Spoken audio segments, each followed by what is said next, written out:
Hi folks, trust everyone's fine, had a great weekend.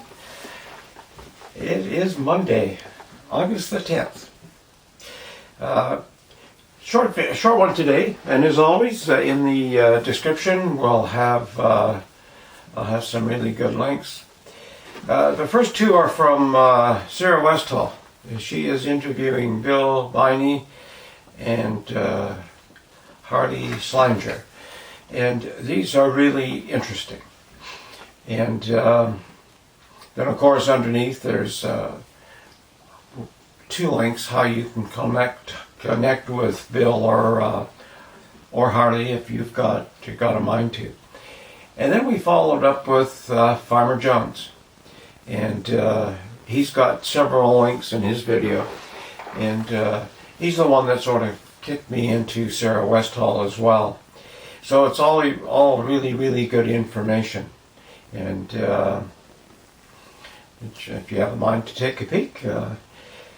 See, what we try to do is, for those who don't have a lot of time, we try to get the links and the information to you. Rather than spend an hour trying to explain things, let the people who are actually right in the throes of it explain things. And I think the significance of these links today are, there's a lot of people are marching and banging drums, wanting to defund the police sort of thing, and screaming that there's systemic racism in the police force. And everybody acknowledges, who is a thinking individual, that there are people in all professions that shouldn't be there, and should be weeded out or just flat ass fired out. But for the most part, the police officers are pretty decent people. I mean, they're doing a really, really tough job. But when you look higher than that, when you look to the CIA and you look to the FBI and you look to the NSA, I mean, these people, there's some really good people there as well, but the leadership is really foul. I mean, if you have been paying attention, watching Mueller and Comey and some of these people testify, it has been proven that they all lied. And these are top-end investigators trying to railroad people, and they're lying about it. I mean, that is a scary thing. From the top end, it's really rotten. And so as you look at those links, you'll see what I mean. It's Bill Biney was a whistleblower, and sheds a lot of light on a lot of things. It's hard to believe that an institution like that can be so damn corrupt, but it's crazy. It's totally crazy. It's much like a lot of other countries. It's there's things going on at the top end that we don't really understand or know about, because our mainstream media, folks, is it's as corrupt as the top end of the FBI and the CIA. I'm not sure if you're familiar with Operation Mockingbird, but you can look that up. That's how the Secret Services sort of coerced and took over media. So when you look at CNN or MSNBC or CTV or CBC or ABC or the famous BBC, they're all just basically script readers, paid well for just sitting there and looking at a camera bullshitting, telling bullshit stories. And then when you look at the Three Stooges, Google, Facebook, and Twitter, they're as controlled. Just think of this. Some pimply-faced gal or guy in some back room is looking at a Twitter post by the President of the USA and saying this doesn't qualify, this is against our standards. Think about that. Just think about that for a few moments. The person who is making that is following an algorithm and probably couldn't find his or her ass with both hands, and yet they're having that censorship role. I mean, it's just wrong. It's just totally wrong. So I think the situation is worse than people realize when it comes to that top end. When you look at Chicago over the weekend, hell, they had to draw the drawbridges up to keep people from marching with weapons. And where are these clowns who want to defund the police? Where are they? I cannot see how anybody who has enough brain cells to they can create a circuit would vote for a mayor or an attorney general or a governor or any politician who allows that sort of shit to happen. Where are their brains? The people voting? What are they doing? Well, of course, they wake up in the morning, go to bed tonight with CNN. So they just really don't know anything. No, we laugh at China. You know, I see a main media mogul in Hong Kong was arrested and gone to China. If you say anything against CCP, you're pretty much toast. You're gone for retraining, or you just disappear. And the record is wiped clean. Nobody even knew you existed.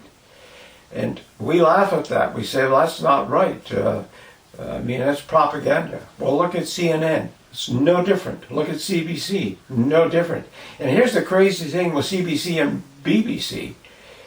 Taxpayers are funding these assholes. Taxpayers are funding this. It's just not right. And but again, if you go back to Operation Mockingbird, you'll see where this all started. And Hearst used to do that with his papers too.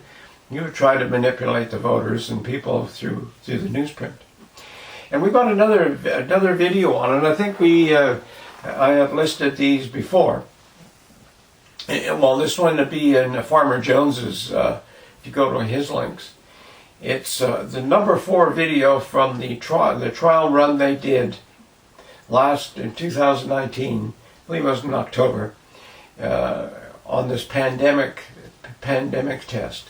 And you'll notice the TV station is called G as in George, GNN, not CNN.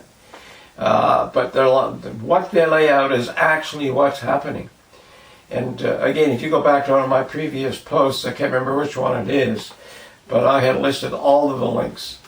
And of course, you could just do a Google search. You'll find that whole site.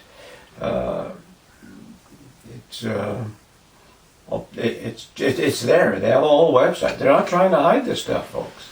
It's out there. They don't give a shit what people think, because they know that most people are watching mainstream media or listening to the Three Stooges, and so they know most people are not going to believe the person that says there's something foul going on here. They're not going to believe it because they're sort of brainwashed by the mainstream media and the Three Stooges. So it's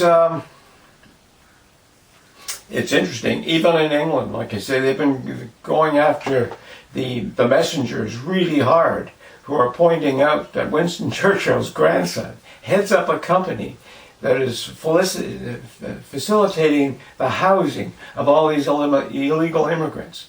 The French Navy escorts them into British waters. A British security firm brings them into shore, and they're whisked off into 4-star and 5-star hotels. I mean, it's just sort of stupid. And these aren't people who are really destitute and been really sent through the ringer. These guys are like, they figure they average from 18 to 26, military-age guys. They had to pull one guy out for trying to brainwash everybody else into this jihad jerky stuff. But I mean, I think there's over 4,000 of these clowns there, and I mean that's a whole fighting force, man. They don't know if these are ISIS people. They don't know anything about them. They're just bringing them in and housing them in 3 and 4-star hotels. It's much like New York. I saw an article on New York the other day. I think there's 3 semi-luxury hotels. They put the street people, the mentally ill, people off the street into these hotels. And then of course, they have taking people out of prison as well and putting them in one of the hotels. In one of the hotels, it's not far from a children's playground. There's 10 sex offenders who are released from jail into this hotel. I mean, who in the hell are the politicians doing this sort of crap? It makes no sense. And yet, CNN isn't talking about that. CBC isn't talking about that. CTV isn't talking about that. MSNBC isn't talking about that. BBC isn't talking about that. Three Stooges certainly aren't. And, but it's happening. But anyway, I guess that's enough for today. Those links are really, really good. I was going to, like I mentioned yesterday, we're going to go over the Canadian federal government scandal. Just haven't had time to get into that today. But that's another doozy. And there's just smelling rotten in the Western world right now with the top end politicians. There is something not right. And we're dummies with smartphones and smart TVs, just gobbling it all the bullshit up and not looking at the real stuff. But check out Sarah Westall, and I'm sure that will get you thinking. Take care, and bye for now. We'll see you tomorrow.